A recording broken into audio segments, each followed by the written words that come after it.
exploited and taken advantage of again by those who are managing our money and loaning us these dollars. We need to make sure that we demand from the federal government strict oversight of those entities in charge of our investments and our savings. And we need also to not get ourselves in debt. Let's do what our parents told us before we probably even got that first credit card. Don't live outside of our means. We need to make sure that as individuals, we're taking personal responsibility through all this. It's not the American people's fault that the economy is hurting like it is, but we have an opportunity to learn a heck of a lot of good lessons through this and say, never again will we be taken advantage of. Senator. Well, Gwen, 2 years ago, Barack Obama warned about the subprime mortgage crisis. John McCain said shortly after that in December he was surprised there was a subprime mortgage problem. John McCain, while Barack Obama was warning about what we had to do, was literally giving an interview to the Wall Street Journal saying that I'm always for cutting regulations. We let Wall Street run wild. John McCain, and he's a good man, but John McCain thought that the answer is that tried and true right Republican response, deregulate. So what you had is you had overwhelming, quote, deregulation. You had actually the belief that Wall Street could self-regulate itself. And while Barack Obama was talking about reinstating those regulations, John, on 20 different occasions in the previous year and a half, called for more deregulation. Matter of fact, John recently wrote an article in a major magazine saying that he wants to do for the healthcare industry, deregulate it and let the free market move like he did for the banking industry. So deregulation was the promise, and guess what? Those people who say don't go into debt, they can barely pay to fill up their gas tank. I was recently at my local gas station, asked a guy named Joey Danko, I said, Joey, how much it costs to fill your tank? You know what his answer was? He said, I don't know, Joe. I never have enough money to do it. The middle class needs relief, tax relief. They need it now. They need help now. The focus will change with Barack Obama. Governor, please, if you want to respond to what he said about Senator McCain's comments about health care. I'd like to respond about the tax increases. And, you know, we can speak in agreement here that darn right we need tax relief for Americans so that jobs can be created here. Now, Barack Obama and Senator Biden also voted for the largest tax increases in U.S. history. Barack had 94 opportunities to side on the people's side and reduce taxes, and 94 times he voted to increase taxes or not support a tax reduction, 94 times.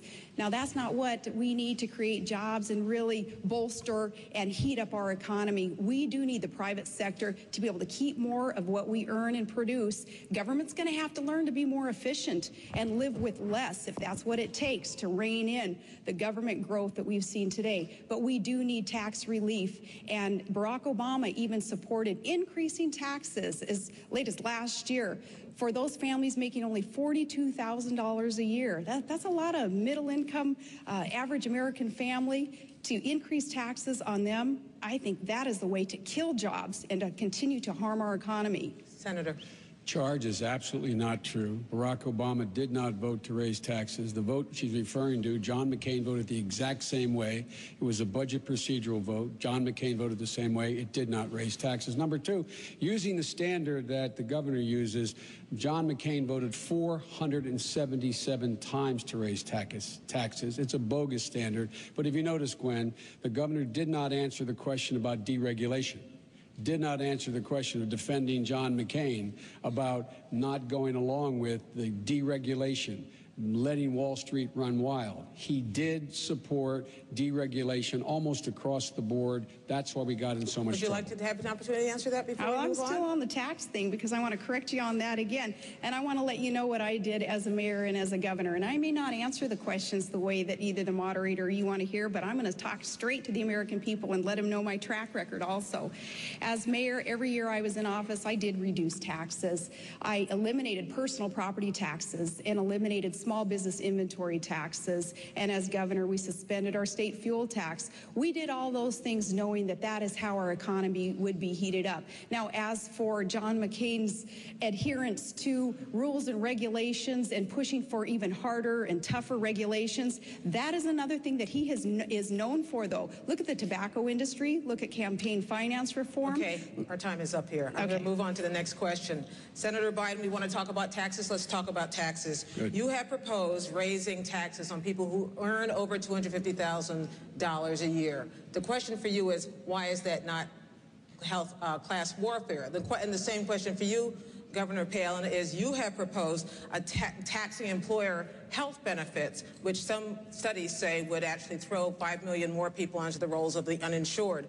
I want to know why that isn't taking things out on the poor, starting with you, Senator Biden. Well, Gwen, where I come from, it's called fairness, just simple fairness. The middle class is struggling. The middle class under John McCain's tax proposals, 100 million families, middle-class families, households to be precise. They got not a single change. They got not a single break in taxes. No one making less than $250,000 under Barack Obama's plan will see one single penny of their tax raise, whether it's their capital gains tax, their income tax, investment tax, any tax. And 95% of the people in the United States of America making less than $150,000 will get a tax break. Now, that seems to me to be simple fairness. The economic engine of America is the middle class. It's the people listening to this broadcast. When you do well, America does well. Even the wealthy do well. This is not punitive. John wants to add $300 billion in new tax cuts per year for corporate America and the very wealthy, while giving virtually nothing to the middle class. We have a different value set. The middle class is the economic engine. It's fair. They deserve the tax breaks, not the super wealthy are doing pretty well. They don't need any more tax breaks. And by the way, they'll pay no more than they did under Ronald Reagan. Governor? I do take issue with some of the principle there with that redistribution of wealth principle that seems to be espoused by you. But when you talk about Barack's plan to tax increase affecting only those making $250,000 a year or more, you're forgetting the millions of small businesses that are going to fit into that category. So they're going to be the ones paying higher taxes, thus resulting in fewer jobs being created and less productivity. Now, you said recently that higher taxes or asking for higher taxes or paying higher taxes is patriotic. In the middle class of America, which is where Todd and I have been, all of our lives, that's not patriotic.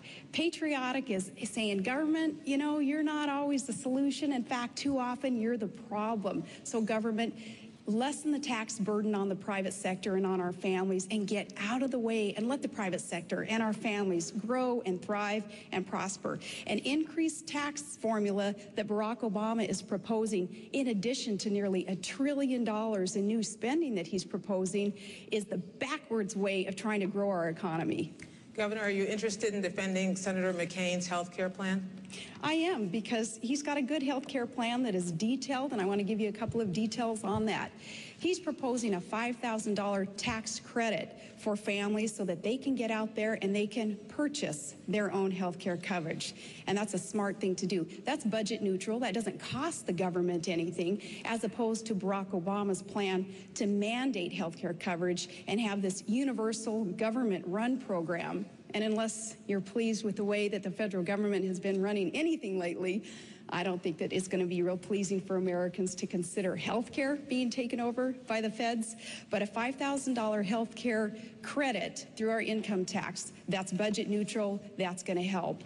And he also wants to erase those artificial lines between states so that through competition, we can cross state lines. And if there's a better plan offered somewhere else, we'd be able to purchase that. So affordability and accessibility will be the keys there, with that $5,000 tax credit also being offered. Thank you, Governor. Senator? Gwen, I don't know where to start.